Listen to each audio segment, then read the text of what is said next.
Hello, this is Brian Jack's Rakkety Tam, Chapter 14. Here's a picture of Rakkety Tam and his friend Broody. Here we go. Tam sat on the stream bank with Doogie, Ferdinand, and one Will. It was long gone. No cooking fires had been lit, and the breakfast on hard oatcakes and apples, with stream water to wash them down. Doogie blew rainwater off his swollen nose. "Ach, 'tis not much of a day to be going with," one Will chuckled direly. "What complaints already, Mr. Plum? You've not been on the patrol more than a day or two, and look at you you've had a nice little stroll of a march and a fight, and now you're moaning about beautiful morning and a free drizzle wash. You don't know you were born, mate." Fridman gazed gloomily out at the prevailing mist and rain. "Lucky old us, what I say, Sarge. Where's the brigade got to?" One Will chucked a paw behind him. "So I'm going up to the top of the bank yonder. I've got a feeling Brig Coomshaw'll be wanting me shortly." As if in answer, Brigador's voice called from the bank top. "Sergeant One Will, don't you mind attention me, please?" The hare's tough features broke into a grin. "See, I told you. Come on, buckos. I've got to see what officer requires." Brigadier Crumpsaw waved his swagger stick at the flatlands in front of them. "You see this confounded mist and the blinkin' drizzle, too? Can't abide the blitherin' stuff, right, Sergeant? Quick's the word and sharp's the action. What? Can't mop it here and waitin' for the gallopers all day, eh?" The sergeant was aware of his officer's plan. He saluted. "Exactly, sir. Just as you say. You want the patrol up and marching, sir, but not about young Kinsey and Dunsey, sir." Tam shrugged his head. "We'll probably meet up with them on the march." Crumb pointed his stick at Tam. "Well said that, chap. Brisk march the mysteries out of us. What, maybe the blinkin' weather'll buck up soon." The long patrol were glad to form ranks and march off, even though their paws squished in the damp grass. Doogie trudged along, looking thoughtful. "Suppose we gallopers, Kersey and Dursey it is, suppose they miss us all in this mist?" One Will kept his eyes straight ahead. "That's a thought, Mr. Plum. Mr. De Meyer, sah, would you oblige us with a song? Sing a good old loud, so the gallopers can hear you. That should do the trick." Ferdinand coughed and tried to look distressed. "Actually, I've got a bit of the jolly old frog in my throat this morning, Sarge. Couldn't some other chap do the singing?" One Will grinned mischievously. Nah, young Ferdinand. His orders are his orders. Let the frog do the singing, eh?" The young hare had quite a fair tenor voice, which rang out nicely as he rendered the old barracks room ballad. "When I joined the regiment of my comrades said to me, there is one beast who we fear more than the foe. An army marches on its stomach, so it's plain to see that the full call the cook has to go. Oh, the cook, if words could kill or just a dirty look, he'd have stuffed long ago, turned up his paws up, don't you know. He'd be godly written off in the record book. What a greasy fat old toad, the assassin of the road. We're tried to hire him to the enemy, but they smelt the stew he made. Mercy on us, they all prayed. We'll surrender, you can have him back for free. Oh, the cook, he could poison a battalion with his chuck. I've seen him boilin' cabbage, and the filthy little savage takes a bath in it to wash off the muck. He made a batch of scones, by grey, lumpy, solid ones. The sergeant lost 4 teeth just by one bite. Then the officer ordered me, sling them at the enemy. All those that we don't slay will put up to flight. Oh, the cook, he's stirring the porridge with his rusty hook, playing hopscotch on the toast. He's the one that we hates the most. Tonight we're going to roast that bloomin' cook." A shout from out of the mist. "Well, long patrol," the brigadier called out in reply. "Gallopers coming in, make your report." Kersey and Dunsey came from a bound in the mist, slowing to a march. They told the tale, each in turn. Casey went first, followed the vermin into the woodlands, and they entered the moss flower and southwest fringe and tracked twixt some alders and buckthorns.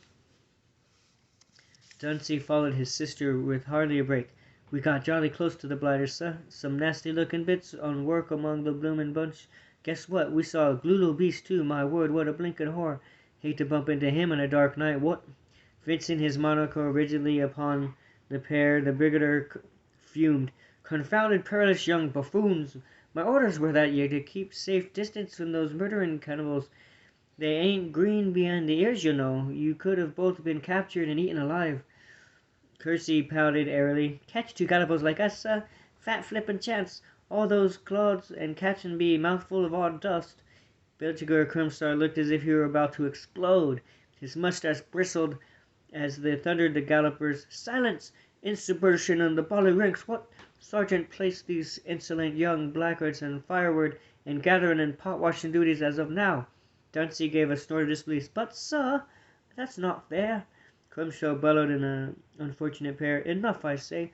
One more word from either of you, you miscreants, and I'll have ye chopped under the close arrest and marched back to Semestron to cool your paws in the guardhouse.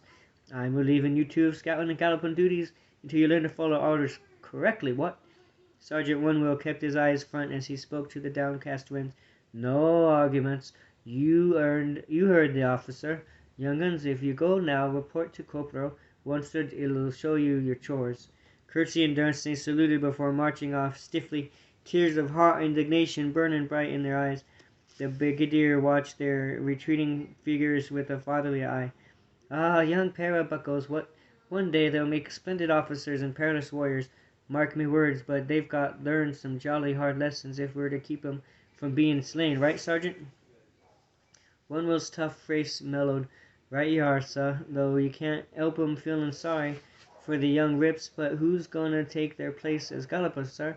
With a sweep of his swagger step, Crumshaw indicated Tam, Doogie, and Fernandard. These three ruffians, I fancy, what? Winwell could not help but passing a glance at Doogie's solid little figure. Hardly cut out for galloping, sir. Tam interjected, maybe not, Sarge, but I think, me regards, looking for gallopers, things could get a bit sticky, and keeping tabs on 100 vermin. We need beasts who seen a bit of action. Good stalkers who use their judgment, eh, sir? The brigadier swagger stick tapped Tam's chest. Took the words out of my mouth, McBurl. You and Plum here have been around the trees a few times, I can tell. As for young Demain, he could jolly well benefit from the experience. He'll do all the galloping needed in a pinch. Doogie saluted the brigadier with his claymore. I take it that we're to be the brawn new scouts for a wee while. I'm wondering whether he's flattened or battering us, sir.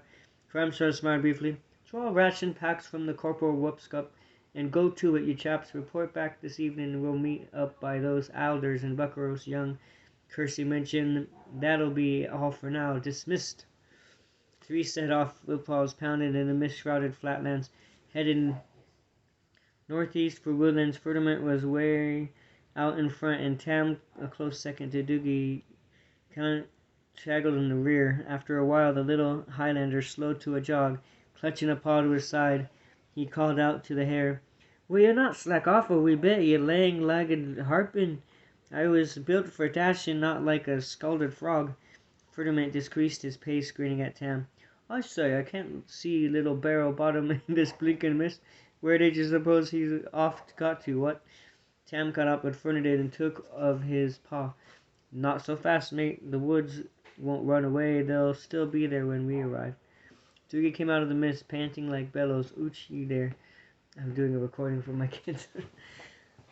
Good-naturedly. "Oh, how can I soar like an eagle when I'm surrounded by waddling ducks, huh?"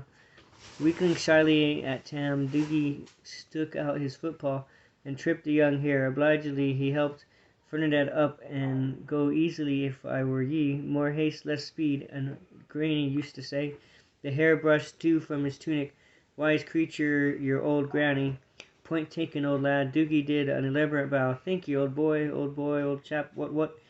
And tooty blinkin' pipe, eh?" Tam walked along beside them, laughing. "You sounded just like Ferdinand then, mate." Doogie straightened his cap, tugging his earpins. "Aye, well, I've decided to become a hare, you know." Ferdinand scoffed.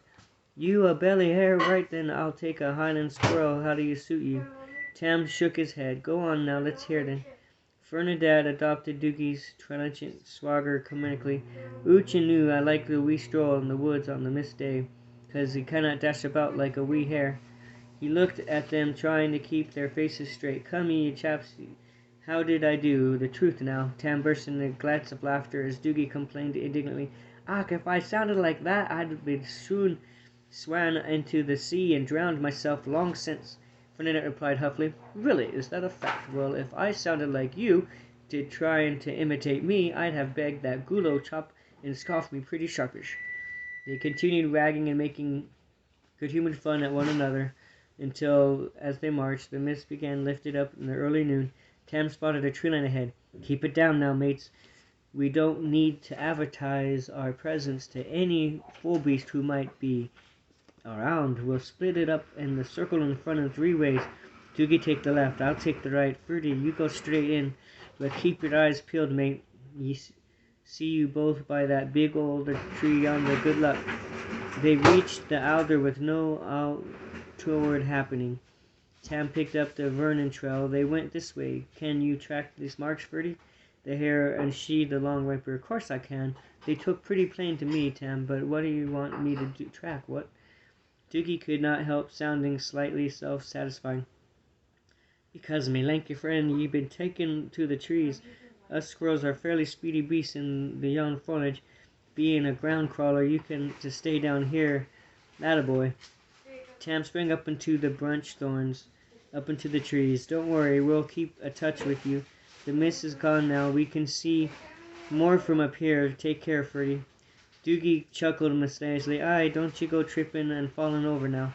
The woodlands were still eerie, silent, and Ferdinand made his way forward. There was neither wind nor breeze, but a drizzle had collected on the branch leaf. It plopped and dropped in the stillness until Ferdinand was wet through, but he followed the trail dutifully until he came into a glade where Tam and Doogie were waiting for him. The young hare looked around. Feathers everywhere. They must have slaughtered quite a few birds, confounded savages. Tam ran to the dirk's point with the ashes of fire. "This ain't properly out. See, look at the half-finished bird there. The broken eggs, too. It looked like the vermin left here in a big hurry, huh, Doogie?" His companion picked up the broken shell necklace and a bunch of slingshots. "I wonder what they went in such haste, Tam." Excuse me. The warrior squirrel began climbing into the nearby oak. "I didn't know, but I'm going to find out, Doogie. You stay here and keep your eyes open. Ferdy, time till you go spotting the gallopin'. Make it back to the patrol and tell the brigadier what's happened. It might be important." Tam dropped his shield in the ground as if he would not be impeded. A moment later he whipped through the middle of the terraces to the north in the trees. As he traveled in quite an easy-to-track the vermin trail below, Guno and his band had pushed forward heedlessly, breaking twigs, flattening shrubbery, generally leaving a broad path. It was well into noontide when Tam heard the vermin go up ahead. A little further and he would have them in sight. He halted in the broad limbs of a chestnut tree to catch his breath and to check his blades. Tam knew that when he reached the vermin, silence would be essential. Wrapping his plaid cloak into a tight bundle around his shoulder, he adjusted the claymore in his belt, the big sword, so that it could be quickly drawn. There was a faint rustle of the leaves from above in the top branches of a chestnut. Before Tam could raise his eyes, looking up, he was hit forcibly by a descending object and knocked out of the tree. Tune in next week for Chapter 15.